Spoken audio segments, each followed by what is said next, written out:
If you've ever watched this show, you'll know that I love a good fact-checking gone wrong story, and I promise you this one is a doozy. Over in the United States, fact-checking activists at Snopes were quick to pour water over a story claiming the Biden administration would spend millions and millions of dollars handing out crack pipes to advance racial equity. It's true that the grant description required the provision of harm reduction supplies and listed safe smoking kits as an example, an established component of harm reduction strategy. But in reality, those kits constituted just one of several subcomponents of an even longer list of requirements for grant recipients.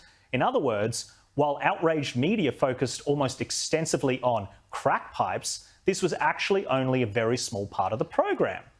The fact check went on to state that the taxpayer-funded crack pipes was actually, quote, quite logical to reduce harm, rather than to advance racial equity. So that means the factual statement of the scheme's existence was, quote, mostly false. And this is what really bothers me about radical left-wing policies the most. These people don't even back their own policies. If people talk about the details of the plans, they say, oh no, that's fake news. If you genuinely thought it was a good plan, you'd mark the news as completely true and you'd say, yes, this is great. That's why it's happening.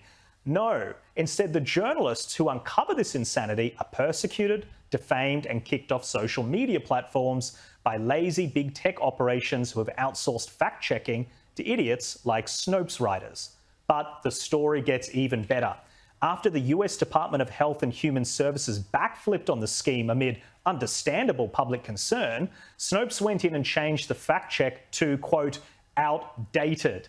Yes, because it was no longer happening, because the journalist exposed the bad policy. Snopes says it is all now outdated, nothing to see here, and move along. These people are not fit to be Instagram bloggers, let alone arbiters of truth. Thankfully, we have people like journalists at Fox News who mercilessly mocked Snopes for this entire insane saga.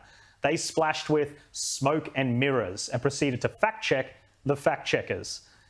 Now, let's bring in the panel. Sophie, how would you grade the performance of Snopes fact-checkers during Biden's reign in the White House? And how would you compare it to, I guess, how they fact-checked Donald Trump and stories against him, such as maybe Russiagate, for example? Well, these fact-checkers really, Jack, they actually need to be fact-checked themselves. This is very confusing for people to understand what is actually truth here and what is not. And there's obviously agendas here that they're wanting to push. So when it suits their agenda, the fact-check will go the way that they want it to go. This is incredibly confusing for readers and digesters of news to understand what is going on.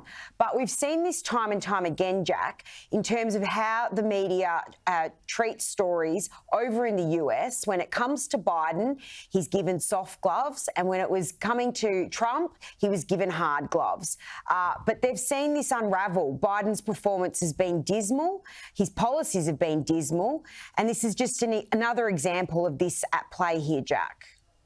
Yeah, and Caroline, I think there's another fairly serious element to it, and it's the tech giant censorship that follows the fact check. So you might think, well, this is ridiculous, and it's a bit of a funny story, but the ramifications are, if you're a journalist that shared the story, and it's true, there were taxpayer funds going to the distribution of crack pipes, and a journalist pointed that out, and he gets called mostly false because the journalist thinks it's a good policy. Are we getting into this really strange realm where there is too much power for these people? Look, I think it is a strange realm when we enter the space of there is no objective truth. It's just my truth, your truth, and we're all speaking our truth. Yes. And I'm sure the writers at Snopes think they're speaking their truth. But if you look at the fine print on that original assertion that it was mostly false, they even admit, no, it's actually true. But it's just we don't like where they've placed the emphasis and the headline and the angle that they've gone with. It's true, but it's a small part of the grant. Yeah, exactly. But we don't like how you've presented the story, even though by anyone's standards, surely that's the headline, that's the lead here, that they were including, they were planning to include crack pipes.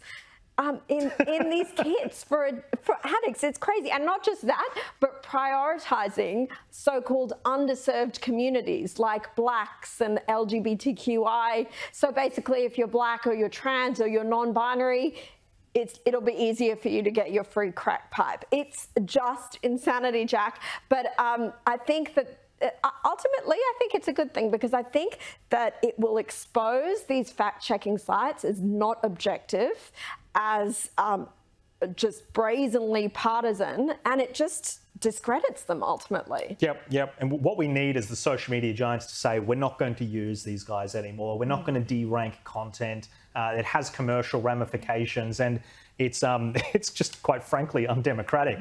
But look, thank you so much for joining me. And Sophie, thank you so much for your time.